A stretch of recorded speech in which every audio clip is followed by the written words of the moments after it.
Ni kifo kilichoupokonya mrengo wa chama cha ODM shujaa katika siasa za Jamhuri ya Kenya.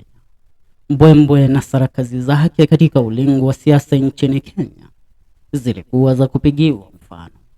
Tarehe 18 mwezi Novemba mwaka 2018, on November 18th the year 2014, vyombo vya habari na mitandao ya kijamii vilitangaza Gerard Otieno Kajwang alikuwa kaiaga dunia alipokuwa akipokea matibabu katika hospitali la Mata, Nairobi.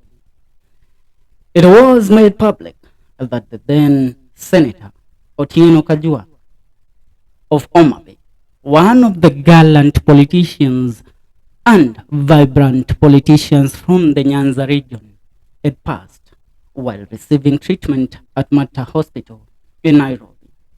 Maswali yakitawala vyombo vya habari na magazeti nchini Kenya.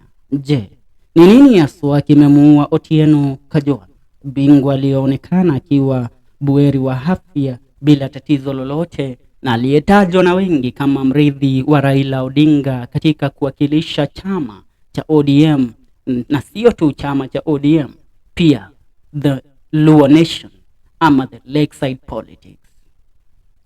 Ileo mkiniruhusu nitazamia katika kifo hiki kilichosheheni dukuduku tele.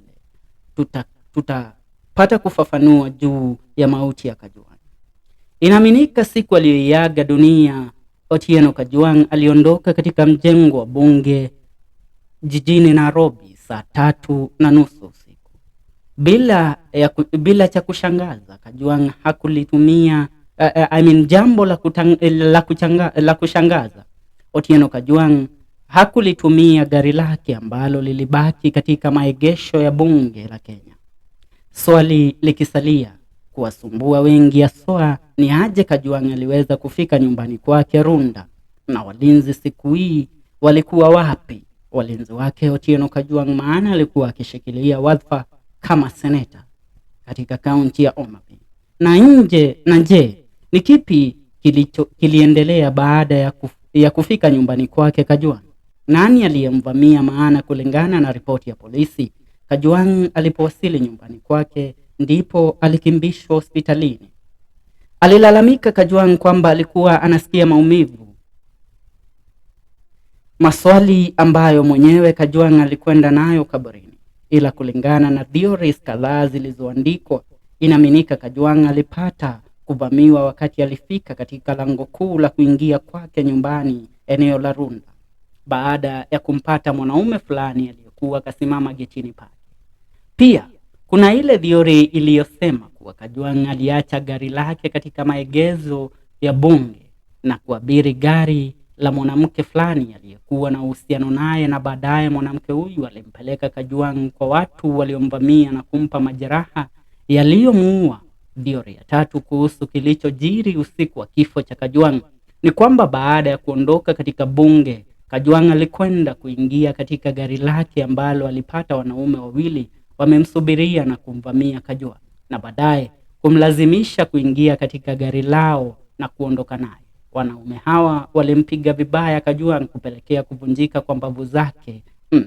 Ikumbukwe Kajwang alikuwa moja kati ya wanasiasa waliokuwa wakizungumza kwa uwazi kuhusu kesi iliyokuwa ikimwandama rais na naibu wake katika mahakama ya Hague kule Uholanzi, Netherlands. The ICC case. Kifo chake Kajwang kikiambatana na kile cha seneta wa Makueni Mutula Kilonzo, ambaye pia shauku kubwa ilikuwa juu ya kifo chake. Tukirejelea kwa theory ya tatu, Kajwang anaaminika kulazimishwa na wanaume wale kuwaeleza kwake nyumbani ambapo walikwenda na kumwacha kwake Runda, ambapo alikimbishwa hospitalini na kufia kule. Mkiniruhusu nibadili ndimi kidogo, nitaweza kutumia lugha ya King'enge because this is a mystery that has never been solved, and a lot of people from different nations and who use different dialect, not only Swahili, are eager to hear what really happened to Otieno Kajwang. Exactly 10 years ago, Since the mysterious death of former Omabay Senator Otieno Kajwang, nothing has ever been revealed on what really killed him. If he were alive today, Kenyans would be enjoying his antics on the corruption saga bedeviling the UDA administration. Begging questions remain unanswered, and Kenyans are still curious to know more about the circumstances that led to his death. One question which has not been answered is when Kajwang arrived at his Runda home on the fateful day, as reliable sources had confirmed that he left Parliament at around 9:30 p.m. He didn't use his car, which was reported to be at the garage. Which car did he use to go home? What transpired when he arrived? Did he complain of any pain or complication? Why was he driven to Mata Hospital in South B, bypassing Aga Khan and MP Shah? It was reported that Kajwang's personal doctor was at Mata, which is why he was rushed there. Is that true? Family lawyer James Orengo, the current governor of Siaya, also hinted that Kajwang, just like Tom Mboya, Robert Ouko, and Agwin Skodek, did not die a natural death. The autopsy report, according to the government pathologist, Jansen Odor, revealed that Kajwang had 4 of his ribs broken, a wound to the chest, and some kind of paralysis on the side of the heart. What could have broken his ribs? We can point a finger at the accident Kajwang was involved in on November 14th, same year, on his way to attend the ODM meeting in Oyuki. But one question would remain unanswered. Would Kajwang be able to go about his business normally after the accident which broke his ribs for all those days until November 18th, 2014, when he died? And was the accident that really happened on 14th of November, 4 days before he died, was it a normal accident, or was it a planned accident to take Kajwang out? He died on November 19th, 2014, after developing breathing problems at his Ruda home in Nairobi that Tuesday night, as it is alleged. Kajwang, who had also served as a minister for immigration, was declared dead at Mata Hospital in Nairobi 2 hours after complaining of chest pains. But why was the 55-year-old politician driven too far off Mata, bypassing the said hospitals, Aga Khan and MP Shah hospitals, which were close to Runda? There is also Avenue Hospital, Nairobi Hospital, Warwick Center, and the Githogoro Runda Baptist Clinic, which were also near than Mata. While Kajwang suffered his blood pressure, which had enlarged his heart, the government's pathology report did not give a conclusive cause of death, even though it found that the heart attack was due to the blocking of blood flow to the heart. The Nairobian, however, established that Kajwang, beloved for his political stage, theatrics, sense of humor, and contagious laughter, succumbed to a heart attack occasioned by the use of Viagra, which is an enhancement drug. Viagra mnaelewa matumizi yake. Now, pathology reports report on Kajwang revealed that his heart attack was triggered by sildenafil citrate, which is sold as the brand name Viagra, the medication used to treat erectile dysfunction and pulmonary arterial hypertension. But due to Kajwang's political stature, it was decided that the death be coached as a heart attack to have him buried in dignity and avoid leaking his demise to anything shameful. Part of the team that handled the post-mortem examination intimated that we all knew what killed him, but we couldn't justify it. We couldn't just say it. And at the request of several top government officials, we had to change the story and blame something else, not sildenafil citrate, which is basically Viagra. Now, that is what the team that conducted the postmortem said. But allow me to take you back to on 14th. This man has suffered an accident. He has been involved in an accident. a very questionable accident. Why should a man that has been involved in an accident 4 days later take Viagra? Swali la balaga tu ambalo nitakuuliza. Why should he take Viagra? Now, could it be that the medicine or the tablets that Kajwang was using to treat his ailment because he had suffered an accident, could it be that the medication was switched and Viagra was planted on his medicines na akazitumia, and which led to him succumbing to the said heart attack? Why am I asking this question? There is no explainable reason why a man that has been involved in an accident 3 days earlier could go ahead to take Viagra so that he could ndio aweze kuweza kujisaidia katika kufanya tendo la ndoa. Now, allow me to go back to the Swahili report.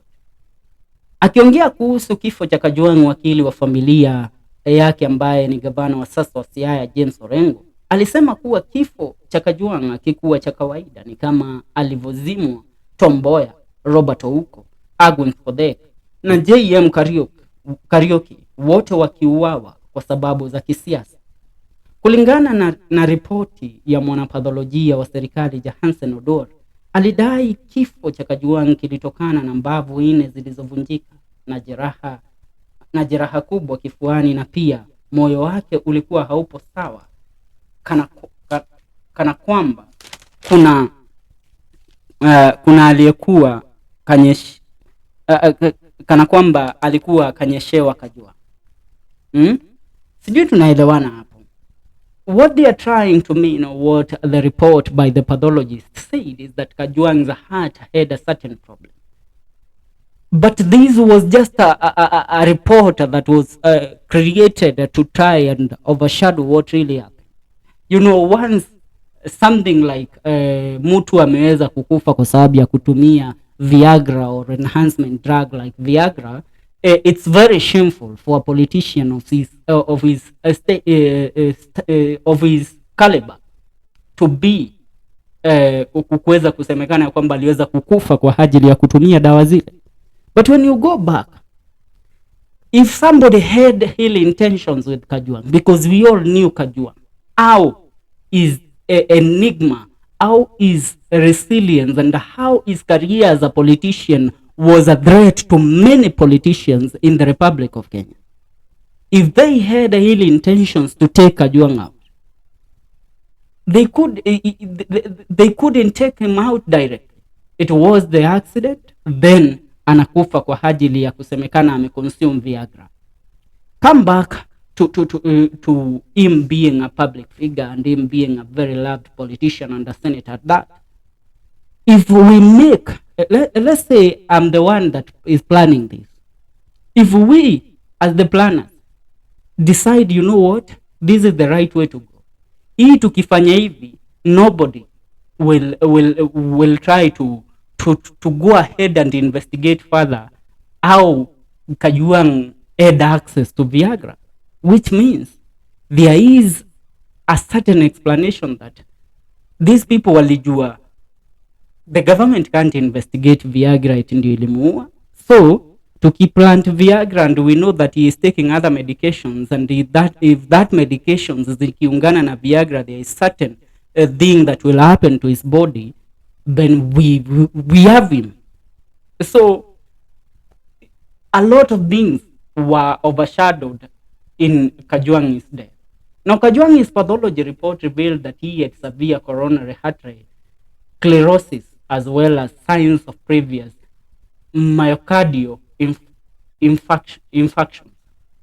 Tests performed on him detected and identified Viagra metabolites in tissue samples and blood toxicological analysis, and it was concluded that Viagra was taken sometime before his death, and link between Viagra intake and fatal cardiac failure could be proven.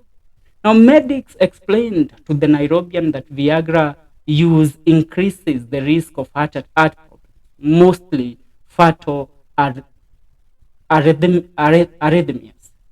In people with cardiovascular diseases, but poses minimal cardiovascular risk to healthy people, but a lot of precautions are needed for men with cardiovascular diseases.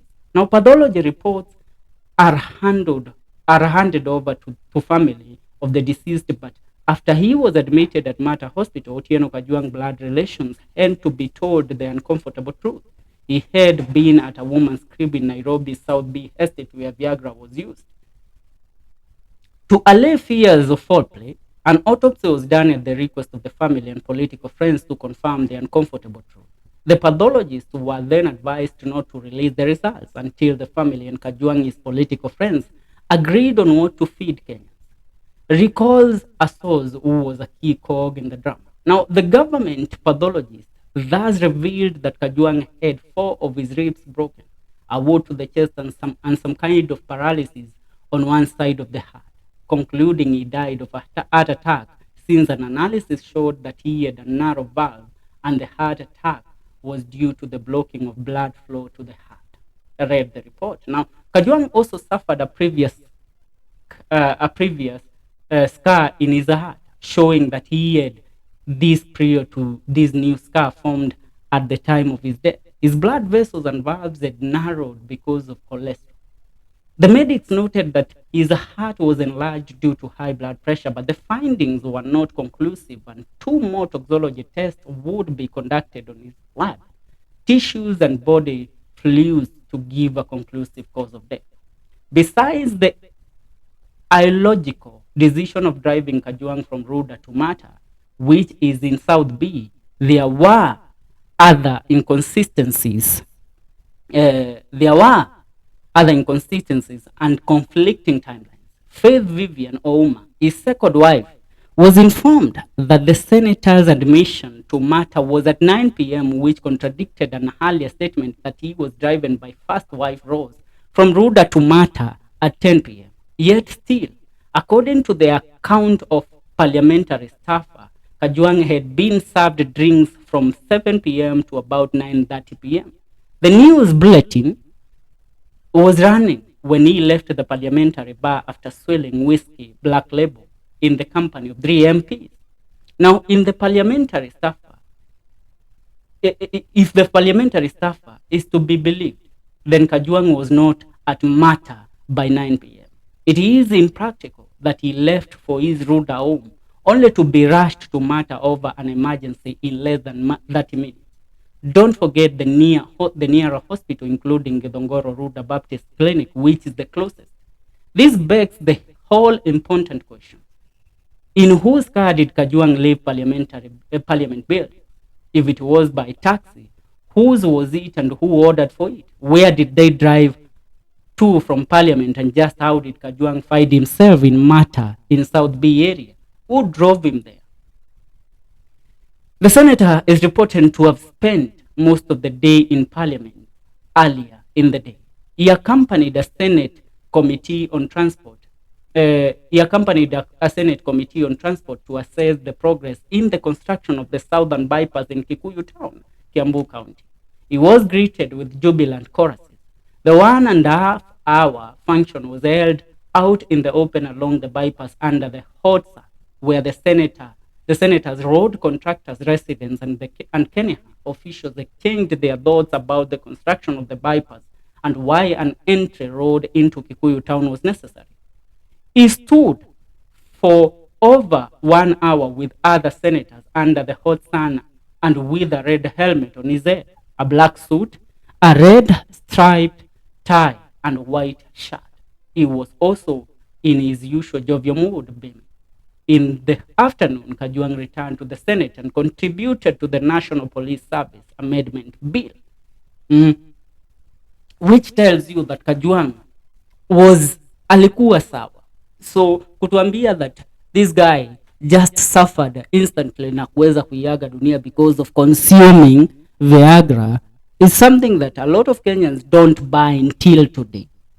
Swali likisalia, je, ni nini kilichomvunja mbavu Kajwang?